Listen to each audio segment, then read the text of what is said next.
बिस्मिल्लाहिर्रहमानिर्रहीम। अस्सलामुअलैकुम वरहमतुल्लाह। आज का हमारा टॉपिक 20वें पारे का खुलासा है और इस पारे में 3 हिस्से हैं। सबसे पहले सूरह नमल का बकिया हिस्सा है, फिर सूरह कसस मुकम्मल है, सूरह अनकबूत का इब्तदाई हिस्सा है और सूरह नमल के बकिया हिस्से में 2 बातें हैं। वो ये हैं कि सबसे पहले तो तौहीद के 5 दलाइल का जिक्र किया गया है कि अल्लाह तबारक ताला आसमान, ज़मीन, बारिश और खेतों का खालिक है और ज़मीन, नहरें, पहाड़ और समंदरों का निज़ाम भी अल्लाह ही चलाता है। तीसरे नंबर पे बताया है कि मजबूर, बेबस और बीमार की पुकार उसके अलावा कोई नहीं सुनता।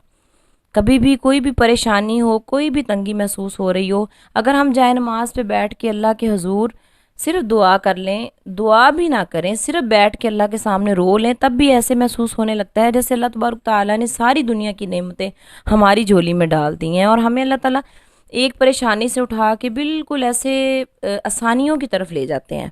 तो अल्लाह ताला पर ही यकीन रखें कि मजबूर और बेबस का सहारा सिर्फ अल्लाह की ज़ात है। किसी को अपना दुख सुनाने और बताने का कोई फ़ायदा नहीं है।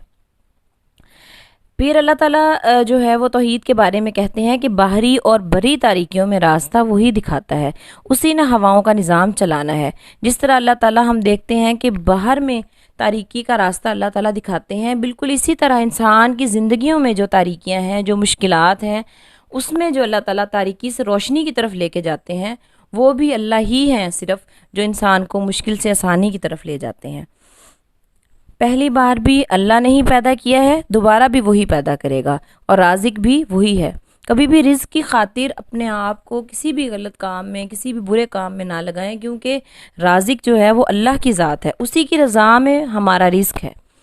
क़यामत, सूर फूंका जाना, पहाड़ों का बादलों की तरफ हवाओं में उड़ना, रोज़े क़यामत सबका जमा होना और नेक लोगों को उनकी अच्छाइयों का इनाम और बुरे लोगों को उनके लिए जो सज़ा मुकर्रर की गई है उस सज़ा का मिलना, इन सारी बातों के का जिक्र जो है वो यहाँ पर किया गया है इस सूरत में। और सूरत कसस में जो बातें बयान की गई हैं उनमें जो सबसे दिलचस्प वाक़या है वो हज़रत मूसा अलैहिस्सलाम और फ़िरौन का तफसीली किस्सा है। हज़रत मूसा अलैहिस्सलाम और कारून का किस्सा बताया गया है। अल्लाह ताला ने अपनी कुदरत के बारे में बताया है कि जो फ़िरौन बच्चों को इसलिए मार रहा था, इसलिए मरवाता फिर रहा था कि हज़रत मूसा ना पैदा हो जाएं, और वही मूसा ही फ़िरौन के घर में परवरिश पाने वाले हैं, वहीं पर ही ऐश व इशरत करने वाले हैं।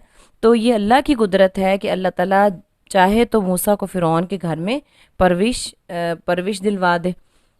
तो ये अल्लाह ताला की कुदरत का जो है वो किस्सा यहाँ पर जिक्र किया गया है।